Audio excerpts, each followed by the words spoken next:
Hello friends, இன்றைக்கி இந்த வீடியோவில் ரேஷன் கடை கோதுமையை வச்சு எப்படி சூப்பரான சாஃப்டான பூரி சப்பாத்தி வீட்டிலே செய்கிறது அப்படின்னு தான் பார்க்க போகிறோம். அதுவும் இது கூட நம்ம வேறு எந்த பொருளும் சேர்த்து அரைக்க போகிறது கிடையாது. நான் சொல்கிற சின்ன சின்ன டிப்ஸை ஃபாலோ பண்ணாலே போதும், ரொம்ப சூப்பரான ஒரு கோதுமை மாவு வீட்டிலே எப்படி ரெடி பண்ணுறதுன்னு பார்க்கலாம். வீடியோ ஃபுல்லாக பாருங்கள், பிடிச்சிருந்துச்சுன்னா லைக் பண்ணுங்கள் ஃப்ரெண்ட்ஸ். வாங்க அது எப்படின்னு பார்க்கலாம். ஃபஸ்ட்டு ரேஷன் கடை கோதுமையை வாங்கி நம்ம நல்லா க்ளீன் பண்ணி எடுத்துக்கணும். இதில் சின்ன சின்ன குப்பைங்களாம் நிறைய இருக்கும். இதை க்ளீன் பண்ணுறது தான் கொஞ்சம் கஷ்டமாக இருக்கும். க்ளீன் பண்ணி எடுத்து வச்சுக்கிட்டாலே போதும், ரொம்ப சூப்பராக ரெடி பண்ணிடலாங்க. இப்போ பாருங்கள் எவ்வளோ குப்பைங்க இருக்குதுன்ட்டு. உங்கள்கிட்ட ஜல்லடை இருந்தால் நீங்கள் ஜலிச்சு எடுத்துக்கோங்க. நான் என்கிட்ட வந்து சொலகில் போட்டு இந்த மாதிரி க்ளீன் பண்ணி எடுத்துக்கிறேன். இப்போ நம்ம இது கூட எந்த பொருளும் சேர்க்க போகிறது கிடையாது.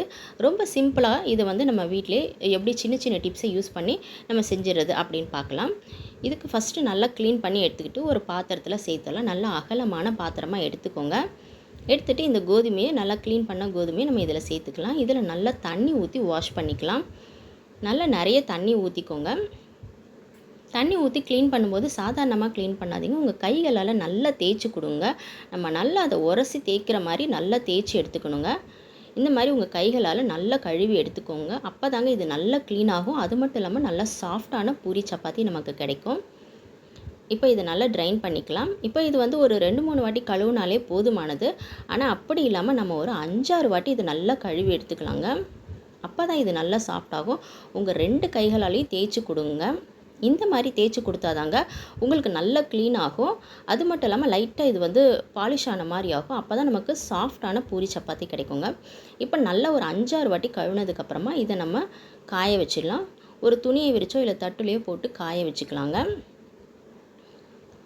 அதுவும் வந்து நல்ல கொளுத்துற வெயிலில் காய வைக்கணுங்க. இப்போ இது ஒரு 2 டேஸ் காய வச்சாலே போதுமானது. ஆனால் நீங்கள் வந்து ஒரு வாரமாவது இதை வந்து நல்ல வெயிலில் காய வைக்கணும். கொளுத்துற வெயிலில் காய வைக்கணுங்க. அப்போ தாங்க இது நமக்கு நல்லா சாஃப்டாக இருக்கும். இந்த 2 டிப்ஸையும் நீங்கள் நல்லா ஃபாலோ பண்ணிக்கோங்க. சும்மா சாதாரணமாக காய வச்சு எடுத்துடாதீங்க. நல்லா காய வைக்கணும்.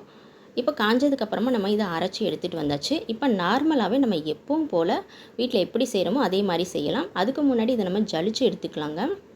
ஏன்னா ஜலிக்கும் போது இதில் வந்து கப்பிலாம் வரும்.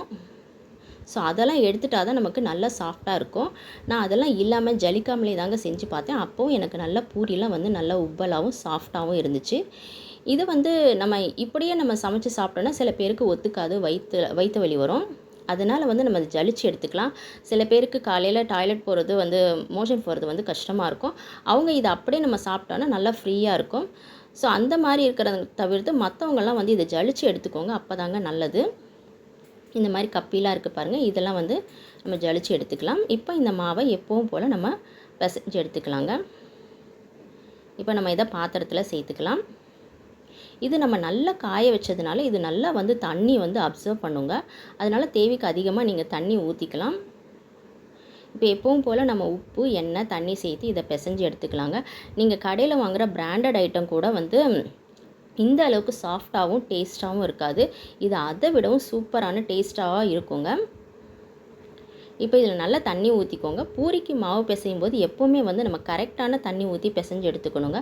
ரொம்ப தண்ணியாகவும் ரொம்ப கெட்டியாகவும் இருக்கக்கூடாது. ரொம்ப கெட்டியாக இருந்துச்சுன்னா பூரி உப்பாது. அதே மாதிரி தண்ணியாக இருந்தாலும் உப்பாது. அப்புறமா வந்து நிறைய வந்து எண்ணெயை இழுக்கும். அது மட்டும் இல்லாமல் இதை நம்ம பிசைஞ்சிட்டு ஒரு 1/2 மணி நேரம் வைக்கணும் அப்படின்ற எந்த ஒரு அவசியமும் இல்லை. ஒரு 5 நிமிஷம் 10 நிமிஷம் வச்சா கூட போதுங்க. நம்ம உடனே செய்யலாம். பூரியெலாம் நல்லாவே சாஃப்டாக வரும்.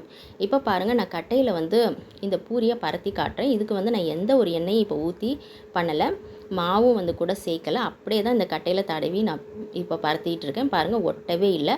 அந்தளவுக்கு நம்ம கரெக்டாக வந்து மாவு பிசைஞ்சு எடுத்துருக்கோம். இப்போ இது வந்து கடாயில் வந்து எண்ணெயை நல்லா காய வச்சுட்டு இப்போ பூரி போட்டு எடுக்கலாம். பாருங்கள், நல்லா உப்பாலாம் பொங்கி வருது பாருங்கள்.